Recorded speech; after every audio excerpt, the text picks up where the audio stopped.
J'attends depuis New York. Bonjour Grégory, président de Mescart Financial Services.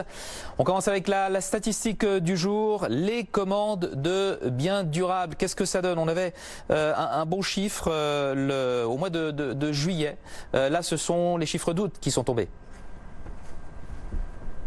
Absolument. Et si on veut toujours expliquer les mouvements de marché par une analyse des statistiques, on pourrait pratiquement le faire aujourd'hui où les marchés ne bougent pas. Pourquoi? C'est que ces commandes de biens durables, si elles déçoivent un tout petit peu pour le mois d'août avec une hausse de 0,4%, il faut voir que le mois de juillet a été revu fortement à la hausse et déjà le mois de juillet était très fort. Donc le mois de juillet a vu des hausses de commandes de biens durables revues à la hausse à 11,7%. Donc ça montre en fait que sur 2 mois, il y a un bon mouvement à ce niveau-là. Alors pourquoi ces commandes sont un tout petit peu plus faibles que prévu au mois d'août? C'est parce que les commandes de voitures, une fois de plus, étaient tellement fortes au mois de juillet, plus 21%, qu'elles ne pouvaient que ralentir. Donc, si je dis que ça explique les mouvements du jour sur les marchés, c'est qu'en fait, les marchés, ils peuvent faire ces deux lectures. Petite déception, mais c'est quand même encore des statistiques qui sont satisfaisantes. Et si on regarde d'autres statistiques qui ont été publiées aujourd'hui, les capital goods, donc les ordres sur tout ce qui devrait être utilisé en investissement par les entreprises, là c'est un bon chiffre, c'est 1,8% de hausse si on enlève le secteur de la défense et de l'aviation. Donc pas de quoi crier au loup et les choses vont plutôt bien dans ce secteur aux États-Unis. Alors côté entreprise maintenant, Grégory, vous allez nous parler du secteur du tabac puisque le patron de Philip Morris, premier fabricant de cigarettes au monde, Philip Morris, a fait des déclarations étonnantes. Lesquelles? Pour le patron d'une compagnie la plus grande, comme vous dites, de tabac, c'est extrêmement étonnant puisqu'il dit que d'ici 10 à 15 ans, dans beaucoup de pays, plus personne ne fumera des cigarettes. Il le dit carrément. Alors je pense que les Français continueront un peu à fumer des gitanes et des gauloises. Il ne doit pas parler de ça, mais il doit parler d'autres pays. Plus personne ne fumera des cigarettes. Mais pour Philip Morris, ils disent, mais c'est pas si grave parce que nous on a notre solution électronique. Elle s'appelle IQOS et ils disent maintenant on a 11 millions de clients qui fument cette cigarette électronique. Et il dit en fait une cigarette électronique où il n'y a pas de combustion, c'est une façon, il le dit comme ça, de délivrer de la nicotine d'une façon moins malsaine que en fumant des cigarettes où il y a la combustion du tabac. Donc de la part d'un directeur d'entreprise, c'est très très rare en fait qu'il scie la branche sur laquelle il est assis. Sauf que dans le cas de Philip Morris, il présente cet arrêt des fumeurs d'ici quelques années comme une chose qui pourrait les favoriser grâce donc à leur cigarette électronique. Le vapotage comme avenir des fabricants de cigarettes. C'est une autre façon de fumer finalement. Vous allez nous parler d'Amazon aussi qui hier dévoilait sa nouvelle ligne de produits électroniques, Echo, Fire, Alexa, j'en passe et des meilleurs. Plein de nouveautés intéressantes, voire surprenantes. Qu'avez-vous retenu ? Je dirais, alors si on veut du surprenant, c'est assez formidable, c'est le système de sécurité pour les maisons. Jusqu'à maintenant, qu'est-ce qu'on avait si on voulait avoir une maison connectée avec une alarme? En principe, on avait une caméra qui était vers la porte d'entrée, peut-être une dans une autre pièce, et puis c'était tout. Là, Alexa, enfin Amazon, qu'est-ce qu'il propose? Il propose un système de sécurité, d'alerte avec caméra sur un drone. Et ce drone va voler dans la maison. Tout simplement, donc le drone, si tout d'un coup il entend un bruit, la caméra va s'envoler, va traverser votre chambre à coucher, votre salle de bain, je ne sais quoi.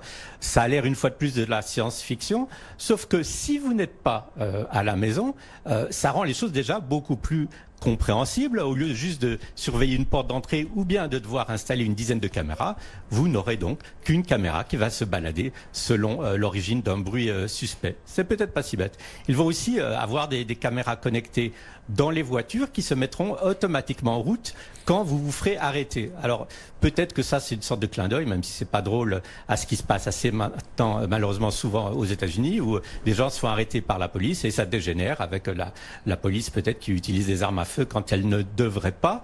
En attendant, c'est bien aussi d'avoir une caméra dans la voiture en cas de litige, en cas d'accident. Ça peut départager un peu tout le monde. Et puis il propose un service d'abonnement pour le jeu qui s'appellera Luna. Donc vous pouvez donc jouer online. Il n'y a pas besoin de hardware particulier, pas besoin de plateforme. Vous jouez sur votre ordinateur, sur votre téléphone. L'intérêt de Luna, outre qu'ils vont gagner de l'argent puisqu'ils le font payer plus de 5 $ par mois, c'est qu'ils ont passé un accord avec Ubisoft. Ubisoft avait déjà signé un accord important avec Google pour la plateforme de jeu sur Internet. Donc ça montre que le jeu électronique évolue énormément. D'un côté, avec l'offre d'un Xbox et d'un Microsoft, où vous avez donc le hard drive, et de l'autre côté, les compagnies telles que Google et Amazon qui vont offrir le jeu en streaming. Bon, clairement, hein, Amazon se diversifie toujours plus en dehors de la distribution.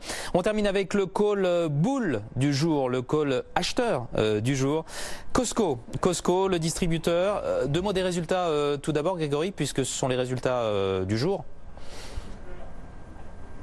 Oui, c'est ça qui attire peut-être l'attention des marchés aujourd'hui. Ces résultats, ils sont en hausse de 13% par rapport à l'année dernière. Donc il faut déjà dire que puisque ce dernier trimestre n'était plus le trimestre du confinement aux États-Unis, c'est quand même notable d'être en hausse de 13% par rapport à l'année d'avant pour une compagnie qui est dans la distribution. Vous connaissez le système de Costco, il faut avoir une carte d'abonnement, c'est entre 60 et 120 $ par année, et c'est des grandes surfaces pour des ventes en gros. Il y en a en France d'ailleurs. Je dis toujours que le problème en France, si on achète en gros, c'est que les maisons ou les appartements sont trop petits pour pouvoir stocker 20 rouleaux de papier ménage, etc., etc. Mais bon, aux États-Unis, ça marche très très bien. Pourquoi est-ce que le marché est un tout petit peu déçu aujourd'hui? C'est parce qu'en fait, Costco a beaucoup dépensé à cause du Covid, mais dans un sens que je dirais est quand même extrêmement intéressant.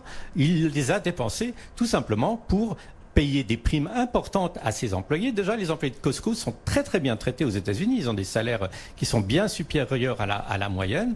Là, chaque employé de Costco a été payé 2 $ de l'heure supplémentaire. Ça fait quand même quelque chose. Et puis alors, 2 ou 3 chiffres qui sont particulièrement intéressants.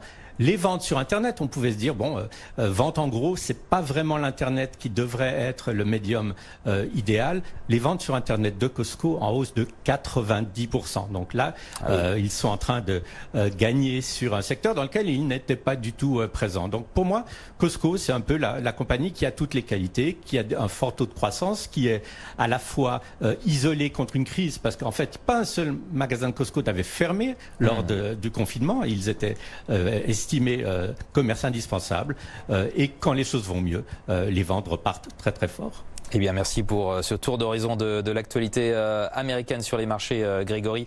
Grégory Volokin, président de Mescart Financial Services. Très bon week-end à vous et à lundi.